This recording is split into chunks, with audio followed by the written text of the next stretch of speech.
There are places on this planet that do not belong to the geography of life. They belong to the geography of geometry, gravity, and pure, hostile vacuum. If you were to look at a maritime map of the southwestern Indian Ocean in the middle of the 18th century, you would find a vast, terrifying blank space between the coast of Madagascar and the volcanic peaks of Mauritius. There, thousands of miles away from any shipping lane, sits a microscopic splinter of land. Today, it is called Tromelin Island. In 1761, it had no name.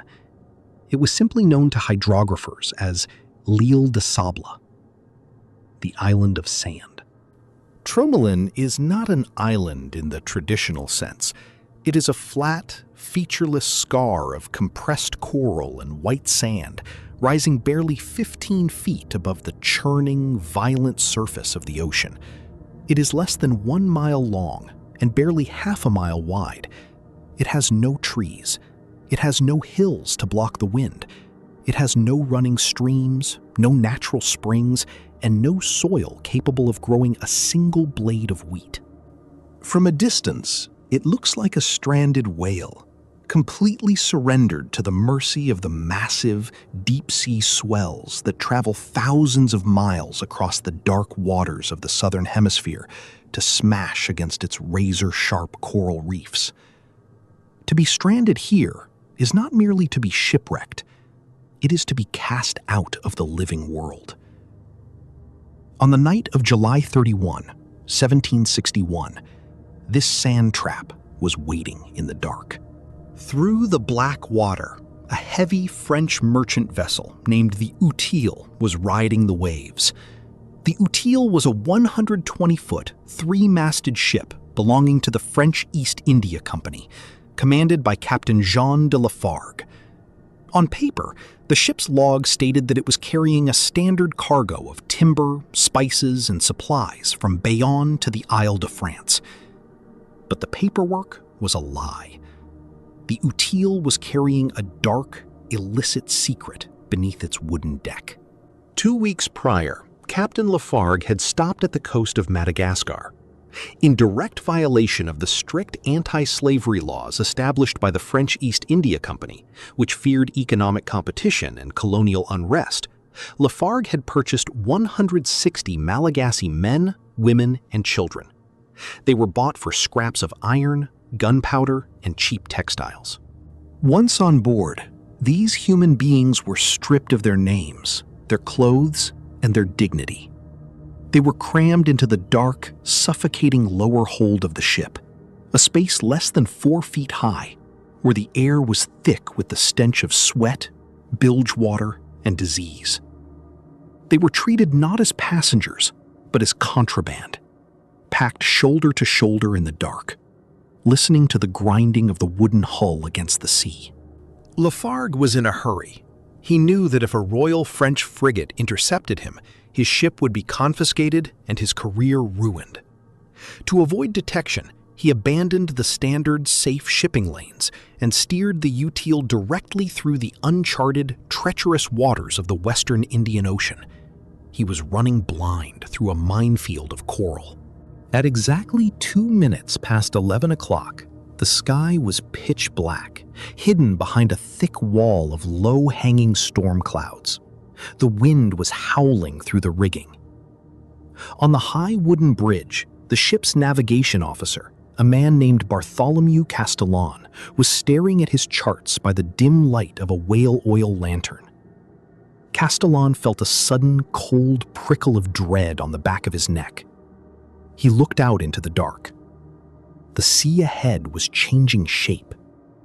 The uniform rhythm of the deep-sea waves was breaking, replaced by a chaotic white foam that seemed to rise out of the blackness like teeth. "Breakers ahead!" the watchman in the crow's nest screamed down, his voice instantly swallowed by the roar of the wind. It was too late.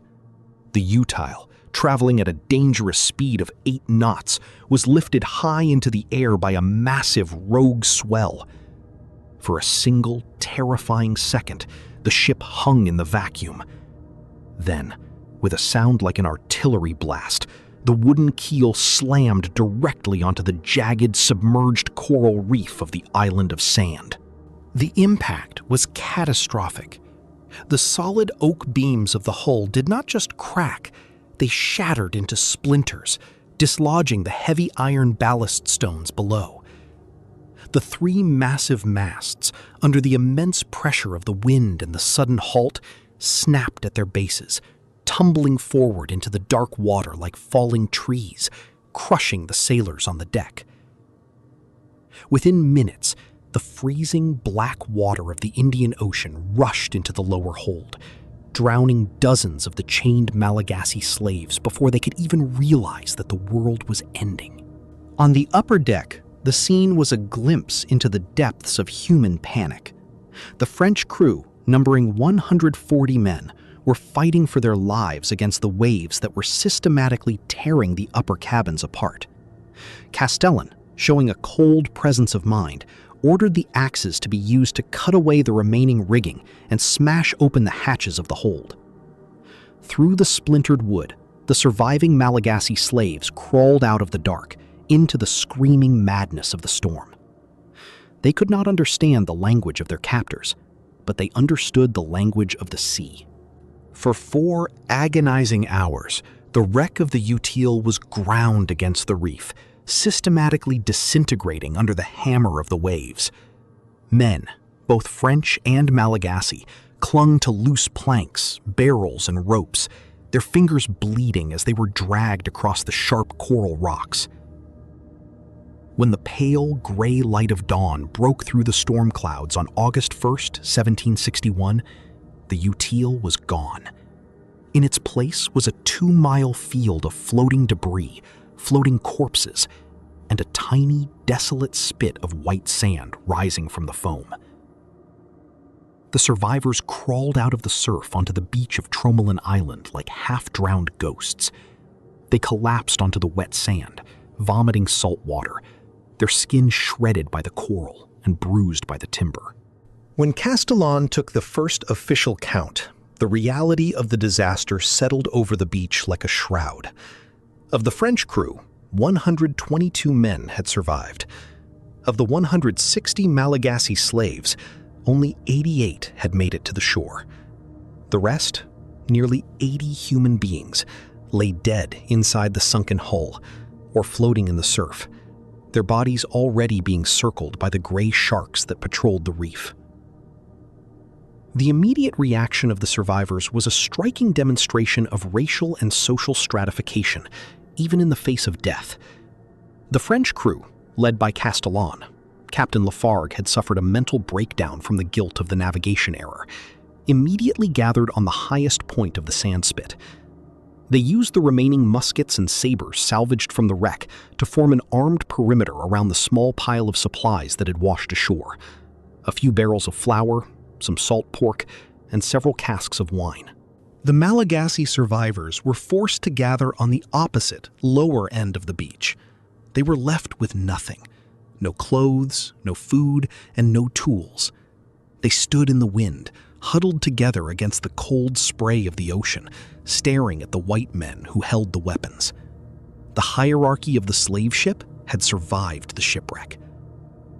But within 24 hours, a far more terrifying enemy than racial hatred emerged on Tromelin Island: thirst. The sun rose into a cloudless sky, and the temperature on the sandspit quickly soared to over 100 degrees. The white sand acted like a massive reflector, bouncing the heat back up into the faces of the survivors. There was no shade. There were no caves. There was not a single leaf to block the burning light. Men began to realize that the ocean surrounding them was a mocking, infinite desert of salt. If they drank it, they would die in agony. If they did not drink, they would die within days. Castellan knew that if they did not find fresh water immediately, the island would become a mass grave before the week was out. He ordered a group of French sailors to dig into the center of the sandspit, hoping to find a lens of fresh rainwater trapped beneath the sand.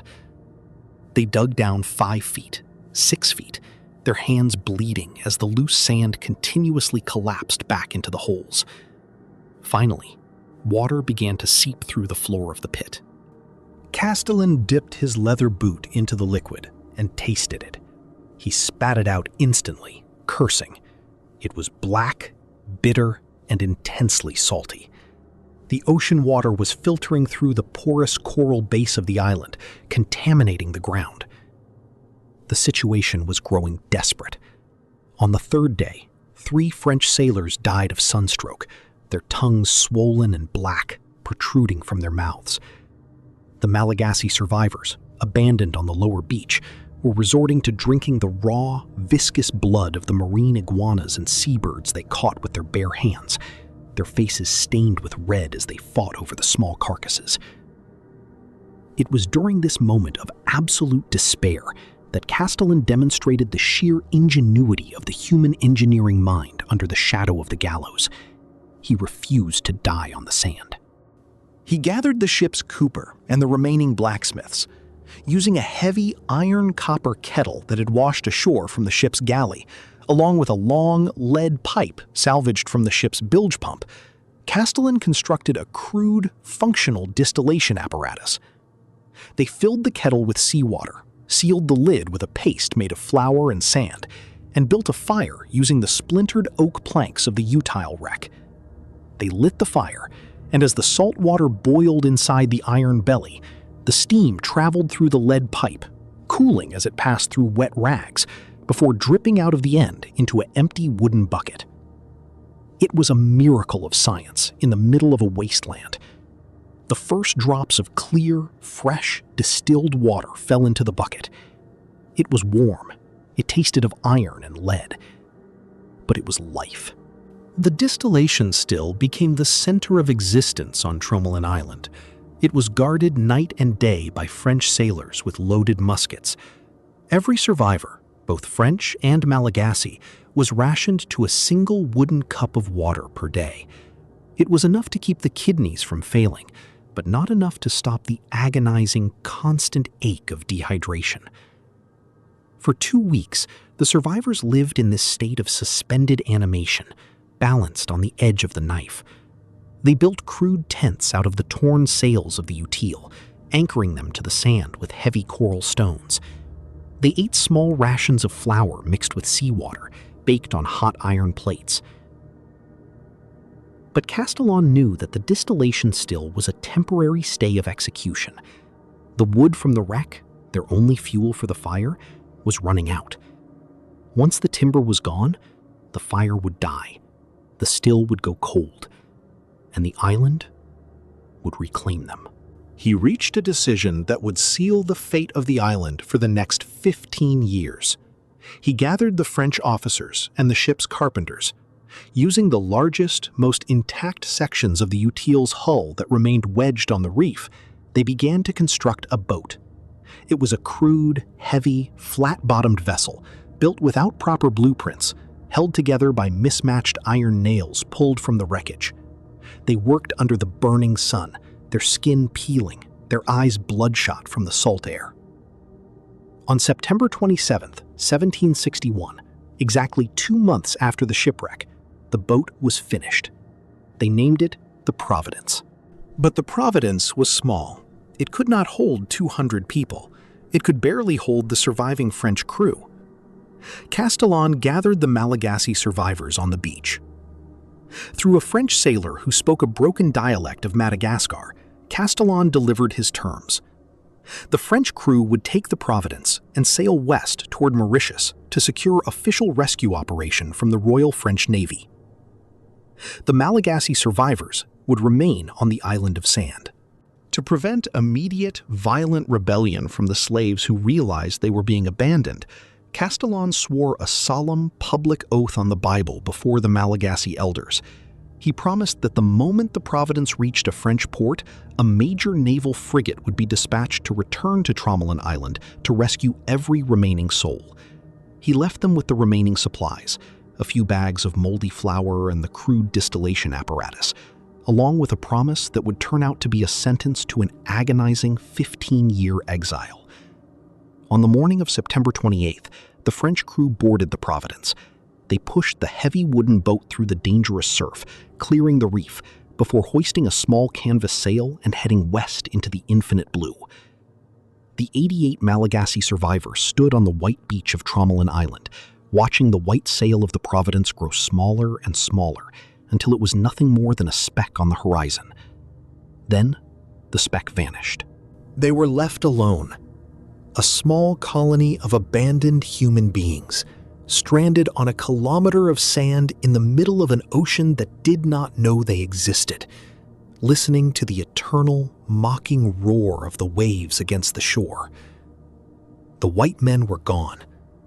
The system of slavery had vanished, but the kingdom of the sun and the sand had just opened its gates, and the true horror of their survival was about to begin.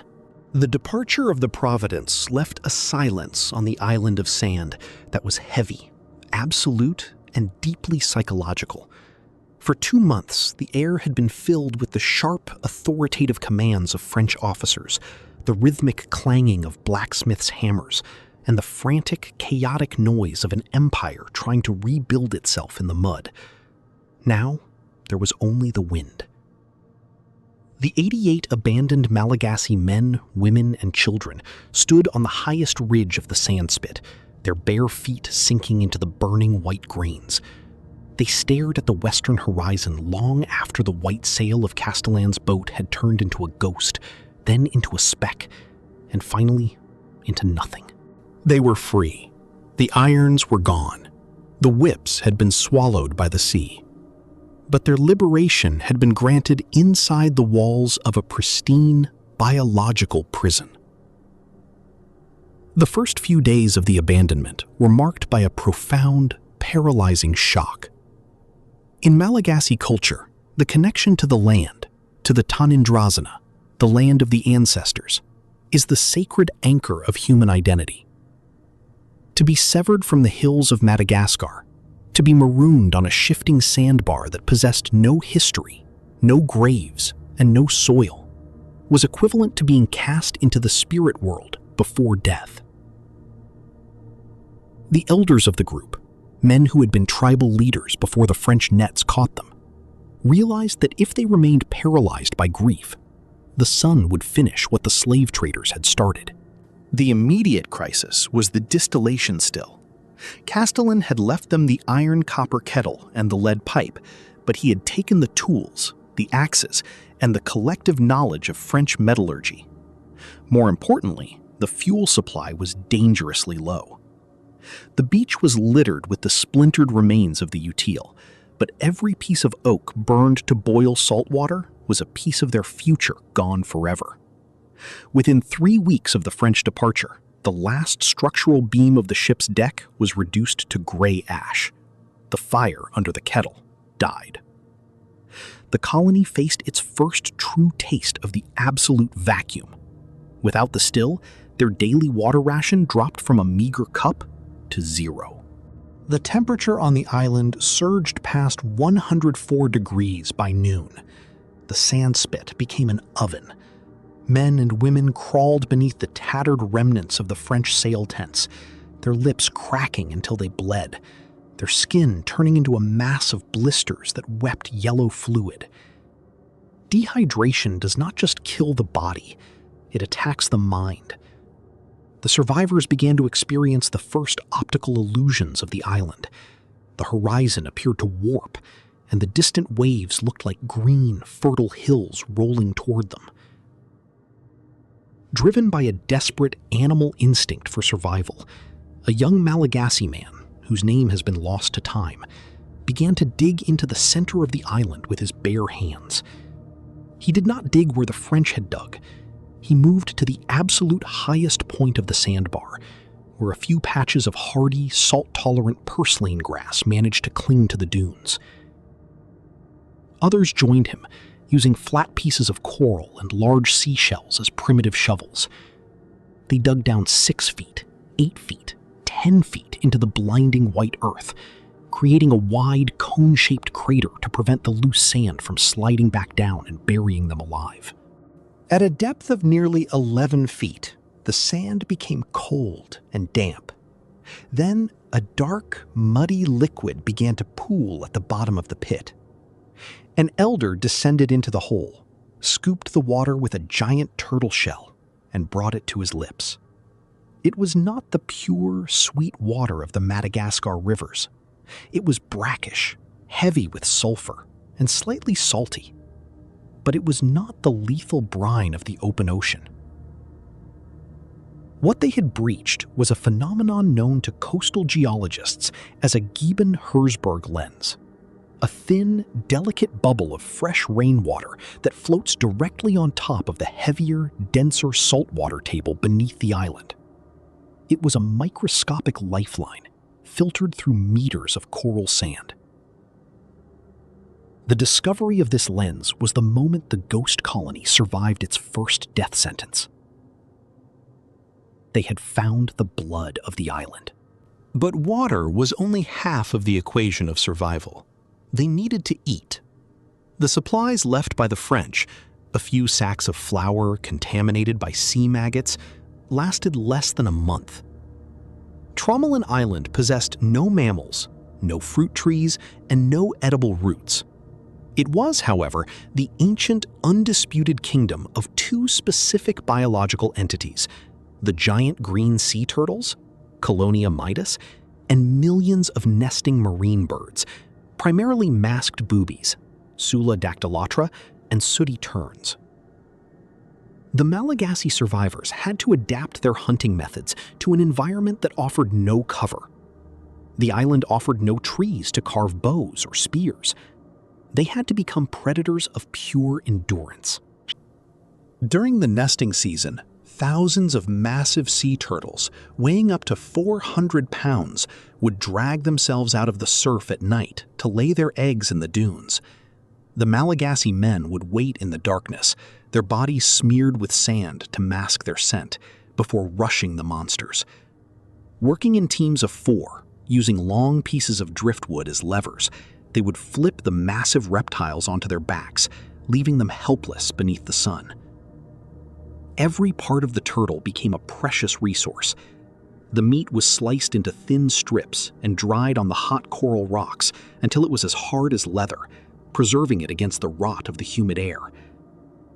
The thick, viscous fat was rendered down and stored in hollowed-out turtle carapaces, used both as an energy-dense food source and as oil to protect their own skin from the relentless chemical burns of the salt spray. The massive, bowl-like shells became their primary domestic utensils. They were used as water basins, storage bins, and shields against the wind. But the turtles only came to the shore during specific months. The rest of the year, the colony relied entirely on the masked boobies. These birds had evolved for millions of years without terrestrial predators. They had no instinct for fear. When the Malagasy walked into the nesting colonies, the birds did not fly. They sat on their sandy nests, blinking their yellow eyes, until a wooden club or a bare hand broke their necks. The survivors ate the meat raw or lightly dried, swallowed the raw eggs whole, and used the sharp, horn-like beaks of the birds as primitive awls and needles to punch holes through the tough turtle leather. Yet, as the months bled into the first year, a terrible physiological toll began to register on the bodies of the colonists. A diet consisting entirely of lean avian flesh and turtle meat, combined with the continuous consumption of brackish, mineral-heavy water, led to severe nutritional imbalances. The absolute absence of vitamin C and fresh plant matter triggered outbreaks of scurvy. The gums of the survivors swelled and turned black, their old wounds reopened, and their teeth loosened in their jaws. The very air they breathed was a hostile element. The continuous trade winds carried a fine, atomized mist of salt water across the entire width of the flat island. This salt crust settled on their skin, in their hair, and in their eyes, causing a chronic, agonizing inflammation known to naval doctors as sea blindness. The physical suffering, however, was nothing compared to the psychological erosion of their hope. Every morning, The assigned lookouts would climb to the top of the highest sand dunes, their eyes scanning the infinite, empty blue of the Indian Ocean. They were looking for the French frigate. They were looking for the promise that Castellan had sworn on his holy book. Months turned into a year. The year 1762 arrived, bringing with it the terrifying realization that the white men had lied. The sail of the Providence had not gone to fetch help. It had gone to escape. They had been erased from the ledger of the living. It was in this dark dawn of absolute abandonment that the social structure of the colony began to shift. The 88 survivors realized that if they lived as a disorganized crowd, they would tear each other apart when the resources dwindled. They needed to build a society out of the sand. They divided themselves into specialized clans based on their skills from the mainland. One group was responsible for the continuous maintenance of the deep water wells, clearing the sand that the wind constantly blew into the craters. Another group became the guardians of the flesh, managing the drying of the turtle meat to ensure that no portion was wasted or stolen. But the most critical change was spiritual. The Malagasy could not live without their ancestors. Since they could not return to Madagascar, they decided to transform Tromelin Island into a sacred landscape. They established a small, restricted zone on the eastern edge of the sandbar, near the place where the tide washed up the bones of those who had drowned during the wreck of the Utile. This area became the Fadi, the forbidden ground. It was here that they began to bury their dead, placing the bodies deep in the white coral sand, covering the graves with heavy blocks of reef rock to protect them from the scavenging birds and the fury of the high tides. By the winter of 1762, the colony had achieved a fragile, agonizing equilibrium with the island. They were no longer shipwrecked slaves. They were the citizens of a silent sand kingdom. But the island was not finished testing them. As the temperature began to drop and the winds from the south turned cold, the lookouts noticed a change in the behavior of the ocean. The deep sea swells were growing massive, their white crests visible miles out. The sky on the southern horizon turned a bruised, metallic green. The survivors did not know the language of modern meteorology, but they knew that a monster was coming. The first great tropical cyclone of their exile was rolling toward the island of sand, a storm that would test whether their primitive structures of sand and sail could withstand the unmitigated fury of the ocean. The tropical cyclones of the southwestern Indian Ocean are not merely weather events. They are kinetic clearing operations conducted by the atmosphere. When a Category 5 system collides with an island like Tromelin, an entity that rises barely 15 feet above sea level, the distinction between the ocean and the sky ceases to exist. In the early months of 1763, the lookouts on the dunes watched the sky turn from a bruised metallic green into an absolute, breathless midnight black. The wind, which had been a constant companion, stopped completely for 6 hours. The air became so thick with humidity and barometric depression that the birds ceased to fly, dropping to the sand in silent, terrified clusters, their heads tucked beneath their wings. Then, the wall hit. The first strike of the cyclone did not come from above. It came from the reef. A wall of pressurized ocean water, 30 feet high, slammed into the eastern ledge of the island. The velocity of the wave was so immense that it dislodged multi-ton blocks of ancient coral from the seafloor, throwing them hundreds of yards inland onto the sandspit. The primitive tents made of French sailcloth and driftwood were shredded in seconds, their fibers scattered across the ocean like lint. The 88 survivors found themselves caught in a horizontal waterfall of salt water, sand, and screaming air. The trade winds had turned into a weapon that could peel the skin from a human back. To remain on the open dunes was to be blown into the sea. The elders gave the only command that could save them. They ordered the colony to bury themselves. Working with a frantic animal desperation, the families clawed into the leeward sides of the sand dunes, pushing their bodies deep into the white earth, using their turtle shell shields to cover their heads from the flying coral shards that whipped through the air like grape shot. For 48 hours, the colony lived as subterranean ghosts, feeling the very island vibrate beneath them as the ocean washed completely over the lower ends of the sandbar. The water lens, their precious source of life, was contaminated again by the sea brine. 2 children and 3 elderly women were suffocated in their burrows as the sand shifted under the weight of the water. When the eye of the storm finally passed and the sun broke through the ragged clouds, the survivors crawled out into a transformed world. The island had been scraped clean. Their dried meat stores were gone. Their wells were filled with saltwater sludge, and the graves on the eastern point had been unburied, the white bones of their companions scattered across the beach like driftwood. They stood in the raw sunlight, shivering, looking at the flat, featureless horizon. They realized a fundamental truth of their environment. The sand was a traitor. If they continued to live on the dunes, the next storm would erase them permanently from the earth. They needed something that the wind could not move. They needed stone. It was in the wake of this catastrophe that the ghost colony began what modern archaeologists from UNESCO consider one of the most incredible, heroic feats of architectural engineering ever recorded in the history of isolation. Without a single iron tool, without blueprints, and without a drop of mortar or lime, these abandoned Malagasy people decided to build a permanent dry stone fortress out of the coral reef itself.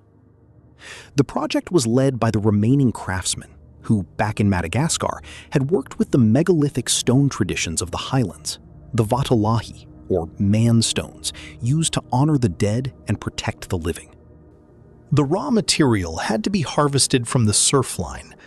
At low tide, the strongest men and women would walk out onto the razor-sharp edges of the inner reef. Using heavy logs of ironwood salvaged from the deepest sections of the utile's sunken ribs as levers, they would pry massive slabs of beach rock and compacted coral from the seafloor. These stones, heavy with seawater and sharp as glass, weighed anywhere from 50 to 200 pounds. A human chain was formed across the burning sand. Men, women, and even children stood shoulder to shoulder under a 100-degree sun, passing the bleeding blocks of coral hand to hand from the reef to the highest ridge of the island. The friction of the coral ground the skin off their palms until their hands were covered in a permanent crust of dried blood, sand, and scar tissue. They did not stop. They chose the absolute center of the sandbar for their citadel. The architectural design was an instinctive synthesis of Malagasy fortress logic and nautical survival. They dug down into the solid coral bedrock to create a stable foundation. Then, using a technique known as cyclopean dry stonework, they began to raise walls that were over 3 feet thick. Each stone had to be meticulously selected, flipped and chipped using harder fragments of flint-like beach rock until its jagged edges locked perfectly into the stone below it. There was no room for error. A single loose stone at the base would cause the entire structure to collapse under the pressure of the wind. Within 6 months of the cyclone, a true stone village had risen from the wasteland. They built 3 massive, low-slung communal houses, their walls made of solid coral rock, their roofs constructed from the heavy, oil-soaked timbers of the utile's hull, packed tightly with layers of dried pursued grass and turtle fat sealer. These houses were windowless, aerodynamic bunkers designed to let the wind slide over them without finding a seam to rip open. For the first time in 2 years, the survivors had a place where the sun could not burn them and the salt mist could not touch their skin. But their greatest achievement was the tower. On the highest point of the ridge, directly adjacent to the stone village, the colonists constructed a massive, circular stone column that rose nearly 15 feet into the air. It was a solid monument of coral rock, wide at the base and tapering toward the top, featuring a small, protected platform accessible by a flight of crude stone steps built into the exterior wall. The tower served a dual purpose. It was their watchpost, giving the lookouts an additional 15 feet of elevation to scan the infinite, empty circumference of the ocean for the French sails that never came. But more importantly, the top of the tower became the altar of their eternal hope. It was the platform for the fire. The colony had managed to preserve the original fire that had been lit by Bartholomew Castellan's crew in 1761. They had kept it alive through the cyclone, sheltering the embers inside hollowed-out turtle carapaces filled with dry bird dander and oil. Now, they transferred the flame to the top of the stone tower. Keeping that fire burning was an operational nightmare that consumed half the energy of the colony. The island had no wood. Every scrap of fuel had to be harvested from two sources: the floating driftwood that occasionally drifted onto the reef from distant African rivers, and the oily fat of the giant sea turtles. Day and night, two assigned guardians of the flame stood atop the stone tower, feeding the fire with strips of dried turtle blubber and fragments of bone. The fire did not produce a clean, bright light. It produced a thick, heavy columns of black, greasy smoke that smelled intensely of burning fat. This smoke column rose high into the blue sky during the day, a permanent signal of human defiance visible for 15 miles out to sea. At night, it became a dull red eye pulsing in the center of the Indian Ocean. They burned their future to maintain that light. Every piece of driftwood thrown into the fire was a piece of wood that could have been used to build a raft. Every ounce of turtle fat consumed by the flame was an ounce of energy taken from their children's mouths. But the fire was their only connection to the rational universe. It was the physical manifestation of their belief that they were still human, that they were still visible, and that someone, somewhere, would eventually see the smoke and come to pull them out of the sand. As the year 1764 drew to a close, the stone tower of Tromelin stood as a monument to an impossible victory. A group of abandoned slaves, left with nothing but their bare hands on a desert of coral, had built a stone fortress and a permanent lighthouse in the middle of an ocean wilderness. They had conquered the sun, they had survived the cyclone, and they had tamed the stone. But as the months of the third year began to bleed into the fourth, the true enemy of the island changed its form. It was no longer the physical elements that threatened to destroy them. It was the slow, steady poison of time. The resources of the microscopic island were beginning to show the first signs of absolute exhaustion. And as the food supply dropped, the internal peace of the stone citadel began to fracture along the lines of a dark, evolutionary desperation. By the summer of 1765, the stone citadel in the center of Tromelin Island had become a monument to an agonizing paradox. The 88 survivors had conquered the architecture of the wasteland, but they could not conquer the finite mathematics of biology. A human being can live inside a stone fortress, but he cannot eat stone. The microscopic ecosystem of the island of sand, subjected to 4 years of intensive, predatory pressure by nearly 90 human beings, began to undergo a catastrophic collapse. The first warning sign was the departure of the giant green sea turtles. These ancient marine reptiles possess a highly sensitive, instinctual memory of ancestral nesting grounds. For millions of years, Tromelin had been a sanctuary of absolute silence. Now, the beach smelled permanently of wood ash, turtle blood, and human waste. The smoke from the stone tower, heavy with the stench of burning blubber, drifted across the dunes. The turtles that approached the reef at night saw the red eye of the fire pulsing in the dark and felt the vibrations of human footsteps on the sand. They stopped coming. In the spring of 1765, the lookouts counted only a dozen females dragging themselves onto the beach. a fraction of the thousands that had once choked the surf. The guardians of the flesh found themselves staring into empty storage carapaces. The primary source of calorie-dense fat, the material that protected their skin from the chemical burns of the salt wind and fueled the eternal fire of the tower, had vanished. The loss of the turtles forced the colony to rely entirely on the masked boobies and sooty terns, but the birds too were reaching their limit. The nesting colonies near the stone village had been completely eradicated, their eggs harvested before they could hatch, their fledglings clubbed for their raw marrow. The surviving bird populations retreated to the absolute edges of the northern reef, nesting on jagged, wave-battered rocks where the surf made hunting a lethal gamble. The Malagasy found themselves spending 18 hours a day chasing a single bird, their bodies burning up more calories in the hunt than the lean, stringy meat of the prey could provide. The level of the water in the 11-foot pit dropped by inches every week. As the fresh water evaporated, the heavier seawater beneath it rose to take its place. The liquid at the bottom of the well turned from a brackish, sulfurous gray into a thick, briny sludge that burned the intestines and induced violent, dehydrating vomiting. It was in this crucible of absolute depletion that the social contract of the stone citadel tore along its evolutionary seams. The unity that had allowed them to drag multi-ton coral blocks from the surf line dissolved into a tribal, territorial madness. The colony underwent a psychological fragmentation, known to modern isolation psychiatry as the island perimeter psychosis.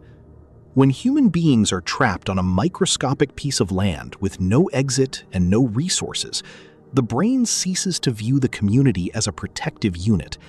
It begins to view every other human face as a competitor for the last breath of air, the last drop of water, and the last patch of shade. The society split into fractured adversarial factions based on tribal lineages from the Madagascar mainland, the Sakalava against the Betsimisaraka. The communal houses, which had once been built for collective survival, became armed garrisons. People no longer slept in the open. They took turns guarding the entrances of their stone bunkers with sharpened fragments of reef rock and heavy ironwood clubs salvaged from the utile. If a man from a different clan approached a well at night, he was not greeted as a companion. He was hunted as a thief. The war for survival became a war for the citadel of light. The stone tower, which required a continuous supply of fuel to maintain the smoke signal, became the focal point of the internal conflict. One faction argued that the fire must be maintained at all costs, even if it meant burning their clothes, their tools, and the very wooden rafters that supported the roofs of their homes. Another faction, driven by immediate animal desperation, demanded that the fire be extinguished so that the dried turtle blubber and driftwood could be used as food and fuel for individual survival. The arguments did not take long to turn into physical violence. In the autumn of 1766, a bloody skirmish broke out at the base of the tower. Men who had stood shoulder to shoulder in the human chain to pass the coral blocks now used those same stones to smash each other's skulls. 3 men were killed in the market square of the stone village, their bodies left in the sun because neither faction would allow the other to cross into the Fadi, the sacred burial ground on the eastern point. The blood of the survivors had finally stained the white sand of their prison. And then, the history of the island entered a dark, uncharted silence.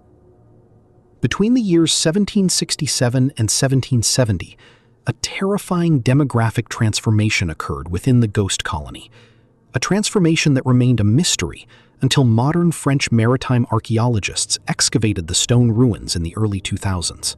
Every single man in the colony vanished.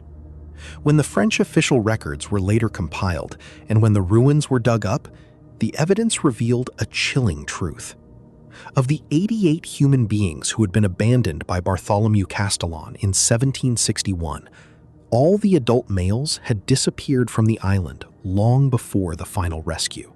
The archaeological layers from this period show a sudden shift in the domestic tools found in the coral houses. The heavy hunting clubs, the large stone weights used for deep-sea fishing, and the masculine burial items vanish from the strata. In their place is a tragic, uniform cemetery containing the skeletal remains of men, almost all showing signs of severe nutritional stress, chronic bone infections from untreated wounds, and the blunt force trauma of combat. There are two historical theories for this sudden, total liquidation of the male population of Tromelin. The first is a story of a final, desperate exodus. According to a rare fragment of testimony collected from the last survivors, a group of approximately 15 to 20 men, realizing that the island was a terminal trap, decided to build a massive raft out of the remaining structural beams of the communal houses' roofs. They used their bare hands to twist the fibers of the wild purslane grass into crude ropes, stitched together a sail made of feathers and leather, and launched themselves into the open ocean, attempting to ride the trade winds back to Madagascar. They had no compass, no navigation tools, and no supply of fresh water except for a few hollowed-out turtle shells. They sailed out into an ocean that spans thousands of miles of deep-sea desert. They were never heard from again. The waves of the Indian Ocean swallowed them whole, leaving their wives and daughters behind on the sand. The second theory, hidden beneath the unwritten laws of the sand, is far more dark. It suggests that as the internal war for the water wells reached its absolute climax, the social structure underwent a violent matriarchal revolution. The women of the colony, realizing that the aggressive, territorial warfare of the men was systematically destroying the wells, wasting the bird colonies, and threatening the lives of the children, united in the dark. In a single, coordinated night of blood, the women used the very tools of domestic survival, the heavy turtle shell scrapers and the stone hearth bricks, to execute the remaining warlords of the citadel. Whichever theory is true, by the turn of the decade, the nature of the ghost colony had completely changed. The kingdom of the sun and the sand had been purged of its violence, but it had been left in the hands of a desperate, exhausted sisterhood. The year 1772 arrived, and the stone village of Tromelin was now inhabited by a silent, ghostly matriarchy, a handful of women and young girls who stood on the highest ridge of the dunes, their clothes gone, their bodies wrapped in garments made entirely of bird feathers, looking out at an empty ocean. They were the keepers of the ruins, the guardians of the children, and the sole owners of a memory that the world had completely forgotten. By the opening of the year 1773, the island of Tromelin had entered its second decade of absolute isolation. The landscape had settled into a grim, prehistoric equilibrium. The frantic, mechanical noise of the French Empire was gone. The male tribal warfare that had bloodied the sand was over. The stone village in the center of the square was now home to a society that had no parallel on the face of the earth. A silent, hyper-efficient matriarchy composed of less than 15 women and young girls. These women were no longer the terrified, naked refugees who had crawled out of the surf from the lower hold of the Utile. They had undergone an evolutionary transformation, adapting their bodies, their clothing, and their psychology to a world that offered nothing but light and sand. They had bypassed the loss of their men, not by dying, but by redesigning the very definition of human civilization. The most striking visual manifestation of this new society was their clothing. The original French textiles, the rough wool canvas and linen rags salvaged from the ship, had long since disintegrated under the corrosive chemistry of the salt mist and the ultraviolet light of the equatorial sun. To protect themselves from the skin-melting heat of the day and the freezing winds of the winter nights, the women had turned to the only abundant resource left on the island, the feathers of the masked boobies. Using the sharp, horn-like bills of dead birds as awls to punch holes through dried turtle skin, the women wove intricate, heavy cloaks made entirely of white and gray bird plumage. They layered the feathers over one another like the scales of an armor plate, creating garments that were completely windproof, water-resistant, and insulated against the heat. When the women stood on the highest ridge of the dunes, their long feather cloaks rippling in the trade winds, they did not look like human beings anymore. They looked like massive, ancient avian deities, creatures that had risen directly out of the coral bed to claim the sky. The domestic life inside the windowless coral bunkers had become a marvel of minimalist efficiency. The modern archaeological excavations, led by Max Geroot in the early 21st century, revealed that the women had transformed the interior of the stone houses into clean, highly organized living spaces. They did not live in squalor. They constructed small, elevated stone platforms along the walls to serve as beds, packing them with soft sea purslane grass to insulate their bodies from the cold coral floor. In the center of each house sat a permanent, meticulously maintained hearth. Since wood was gone, they designed a specialized cooking method that required no timber. They constructed small, circular ovens out of beach rock blocks. They would line the inside of the stone belly with heavy fragments of the utile's iron ballast stones, which they heated using fires fueled by turtle fat. Once the stones were white hot, they would extinguish the flame and place the cleaned meat of the marine birds directly onto the metal, sealing the oven with a flat piece of coral. The meat was cooked entirely by the residual, long-lasting heat of the iron, an engineering solution that minimized their fuel consumption while maximizing the nutritional value of their scarce food. But the true miracle of this matriarchal colony was the preservation of life. Among the survivors was a young woman who had been pregnant during the final months of the internal tribal war. Sometime around the year 1775, in the dark corner of a coral bunker, by the dim, smoky light of a turtle-fat candle, she gave birth to a baby boy. The birth of a child in a prison that has no fresh water, no milk, no grain, and no medicine is an event that defies the laws of probability. In Europe, during the 18th century, infant mortality in the cleanest cities was close to 50%.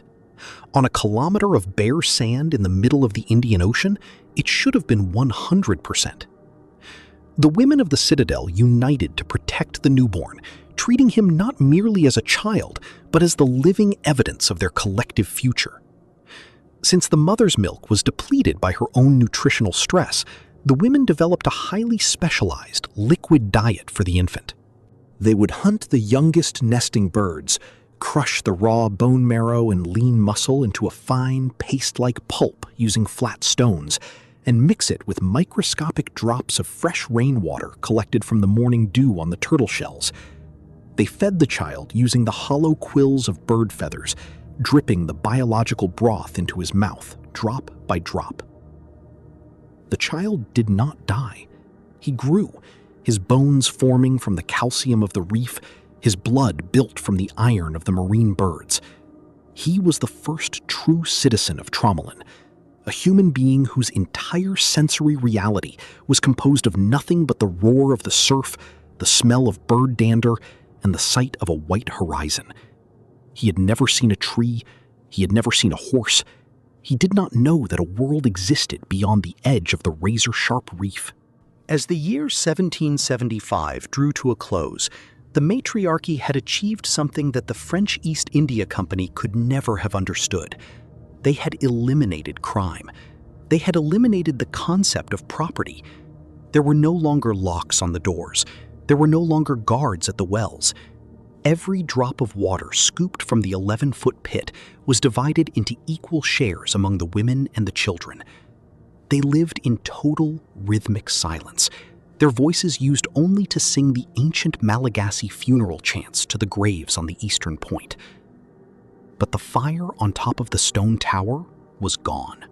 The women had reached a conscious, logical decision to extinguish the eternal flame.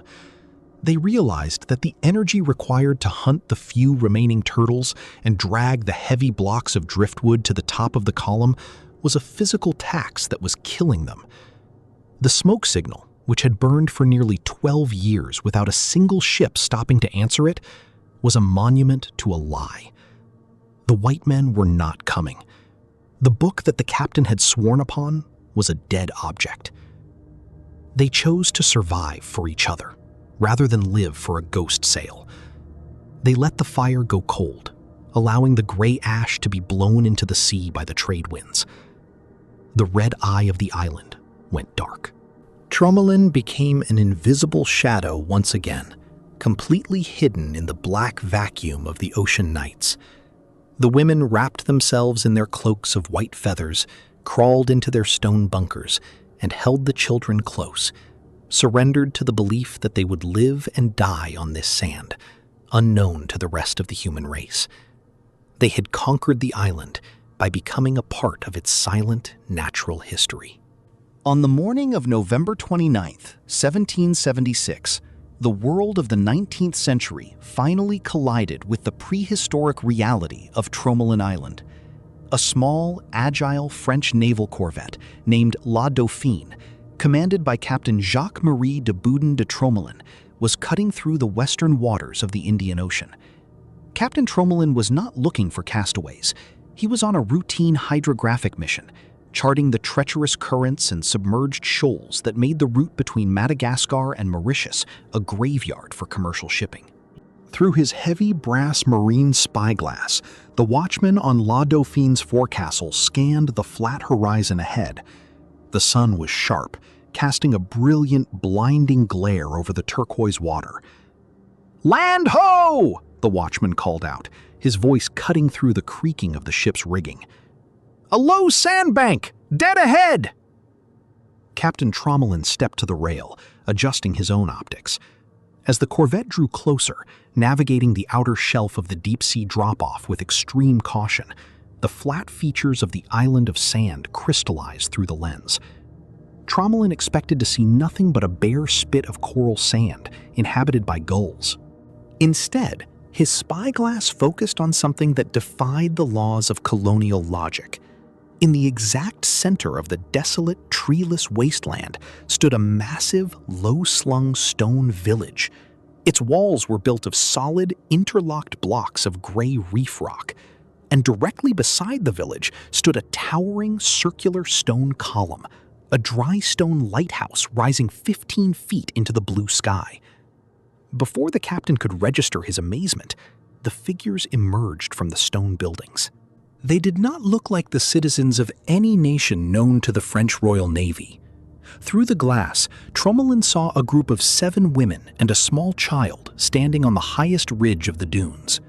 They were wrapped from their shoulders to their ankles in massive, shimmering cloaks made entirely of white and gray bird feathers that rippled like waves in the high trade winds. They did not scream. They did not wave rags or throw their arms into the air. They stood in a silent, symmetrical line, their faces completely expressionless, staring at the white sails of La Dauphine as if they were looking at a phantom rising from the sea.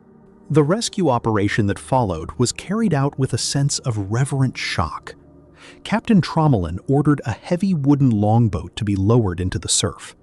A crew of 8 French sailors, armed with muskets and carrying casks of fresh water and biscuits, rowed through the dangerous breakers, dragging the boat onto the sharp coral beach of the northern spit. When the sailors stepped onto the sand, the physical reality of the island's survival story settled over them like a heavy weight. The air was thick with the ammonia stench of bird colonies and the sharp copper smell of dried fish. The women did not run to meet them. They waited beside the stone walls of their citadel, holding the 8-month-old boy in the center of their circle. When the French lieutenant approached them, speaking in the formal French of the Bourbon court, the women did not answer. They had forgotten the language of their captors. For 15 years, their vocabulary had been reduced to the guttural cadences of the Malagasy highlands, the rhythmic songs of the dead, and the silent, instinctual signals required to hunt the birds and maintain the wells. The sailors escorted the survivors down to the longboat. They brought nothing with them from their 15-year exile, except for the clothes on their backs, their heavy cloaks of booby feathers, and a single hollowed-out turtle shell that had been used to cradle the infant.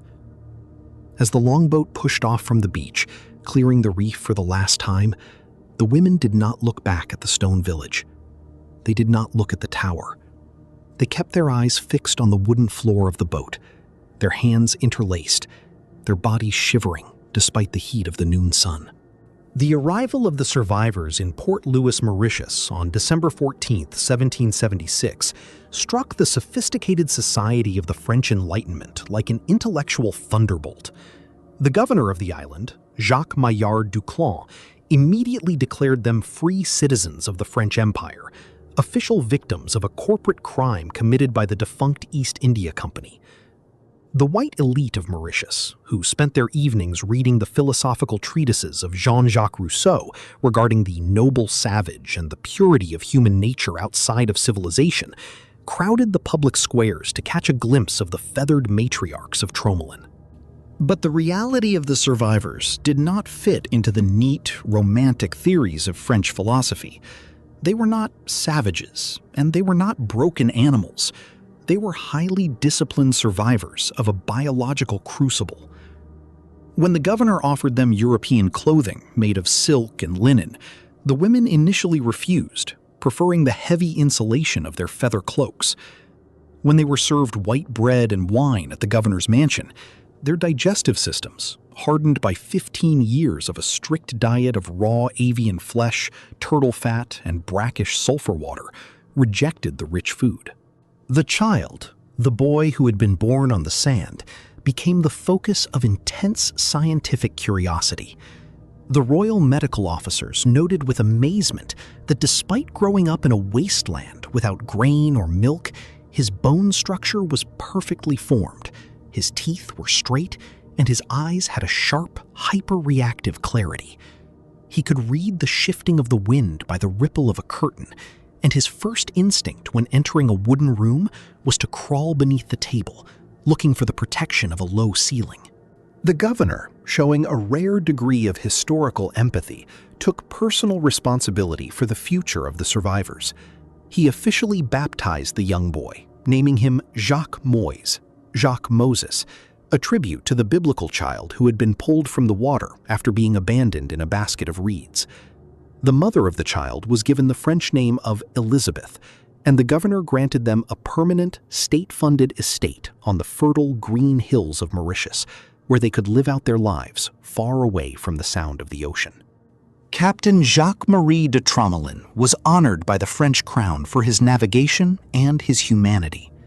The king ordered that the island of Sand be officially entered into the Royal Maritime Charts under a new name, a name that would preserve the memory of the rescue for eternity: Tromelin Island. Why does the 15-year exile of the ghost colony on Tromelin matter to us today, as we stand on the cutting edge of a technological world that believes it has mapped every corner of reality? Why must we remember 7 women in feather cloaks who lived on a kilometer of sand 2 centuries ago? Because the story of Tromelin is the ultimate testament to the absolute, unyielding architecture of the human spirit. It is easy to look at history and see human beings as fragile organisms that break when the machinery of civilization is stripped away. We look at our modern world, our electricity, our supply chains, our running water, and we terrify ourselves with the thought that if these things fail, we will instantly devolve into primitive beasts, tearing each other apart in the dark. The women of Tromelin proved that the opposite is true. When the French ship shattered on the reef, it was the civilized white officers who abandoned their honor, broke their oaths, and fled on a raft of stolen wood. It was the uncivilized slaves, left with absolutely nothing on a bare desert of coral, who demonstrated the true, majestic definition of human civilization. Without tools, they dragged the reef from the sea to build a fortress. Without wood, they engineered a system to cook food and distill the earth. When the violence of the men threatened to destroy their future, The women engineered a peaceful, cooperative society based on absolute equality and mutual preservation. They did not just survive, they remained human. They wove beauty out of the feathers of their prey. They sang to their dead, and they carried a child through the gates of an ocean hell, using nothing but the liquid from a bird's wing. Today, Tromelin Island remains as isolated as it was in 1761. It is a French meteorological outpost, home to 3 or 4 scientists who spend a few months at a time recording the tracks of the cyclones that still batter the western Indian Ocean. There are still no trees. The sun still burns the sand to a blistering white heat, and the masked boobies still nest in their millions along the northern ledge. But if you walk into the center of that flat, lonely island, past the modern weather satellite dishes and the concrete landing strip, you will find yourself standing before a series of low, gray mounds covered in sea purslane grass. They are the ruins of the coral village. The walls have been worn down by 2 centuries of wind and salt, but the stones are still there. They are still interlocked, still holding their ground against the infinite blue of the sea. They are the silent signatures of the forgotten colony, a monument that stands to remind the world that no matter how deep the vacuum, no matter how absolute the isolation, the human will is a stone that the storm cannot wash away. Question of the day. The story of Tromelin Island presents an incredible contrast. The civilized French officers abandoned their honor and their captives to save themselves, while the abandoned slaves built a sophisticated, peaceful stone society out of absolute nothingness. Why do you think extreme hardship often causes the sophisticated structures of society to fail, while bringing out the most heroic, cooperative aspects of those who have been marginalized? Is true civilization found in our technology, or is it found in our capacity for collective empathy under the shadow of death? Let me know your thoughts in the comments below. Let's blow up the algorithm with this deep historical debate.